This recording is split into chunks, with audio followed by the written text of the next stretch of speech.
Welcome back. Uh, this is the next section of the Poison Hill. It's the next to last section that I'll be posting. And so it's towards the end of the book. Gertrude has attempted to sort of settle things with David. She goes up to the cabin. Lewis goes with them as kind of a chaperone, but he stays out of the way. In fact, he gets drunk. Um, and she tells David everything about Francis, about what she knows about Lewis. And she's realized that Lewis and David were lovers at some point in the past.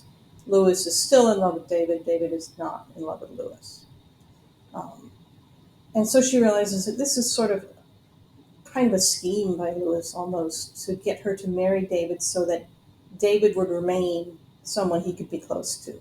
He doesn't want to lose David, so he figures if Gertrude marries him, then, things can continue.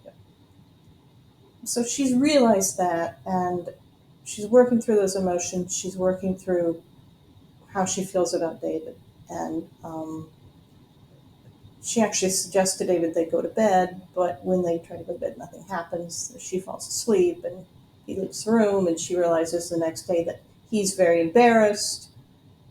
They all have hangovers, and they end up getting into a fight on the way back to the city. So this is right after that, when a couple of days had passed.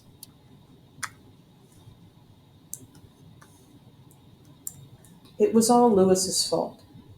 He had held his cigarette the wrong way or said something in the wrong tone. That and the squabbling with David was enough to turn an open-handed salesman into an enemy.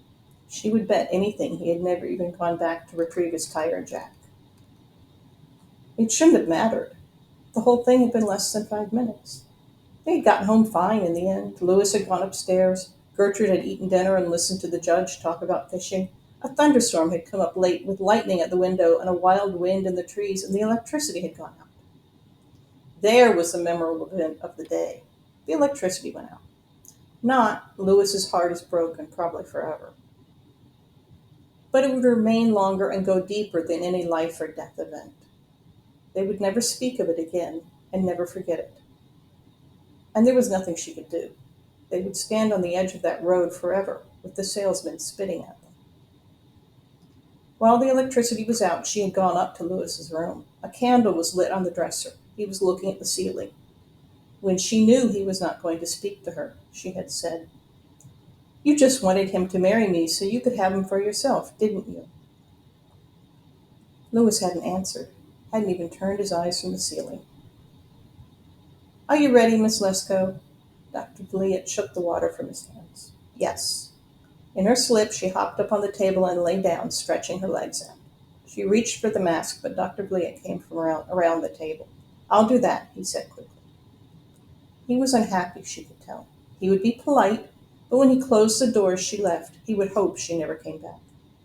"You work at the Medical Institute, don't you, Miss Leskow, with Dr. Bashaw?" "Yes." She would work there forever. There would be Hazel, and girls like her. Her parents would probably suspect, or prefer to see, nothing. Lewis would never say anything. But when she thought of this, she thought of Lewis saying, "I pay calls," and his friends who came or did not come to the house, and the black days, and the way he stared at the ceiling. There was no way out. They could stand by the side of the road, broken down while someone jeered at them, or they could stay under the shelter of their parents' names and lives, lurking and pretending, staring and smoking and wondering. In the evening, the air was warm and heavy. There would be storms again once it got dark. Her mother was out in the yard digging weeds. "I'm going for a walk." "All right, I think it's going to rain, you know." "I know." "I'm a little worried about your brother. He ought to have called." For 2 days, Lewis had not come down to dinner. Yesterday, the phone rang, and he had answered it, said, "Sure, I'll meet you," and banged out the door. He had not come back. "I'm sure he's fine." She wasn't sure. Lewis always came home. "Of course he is. He'll probably turn up tonight."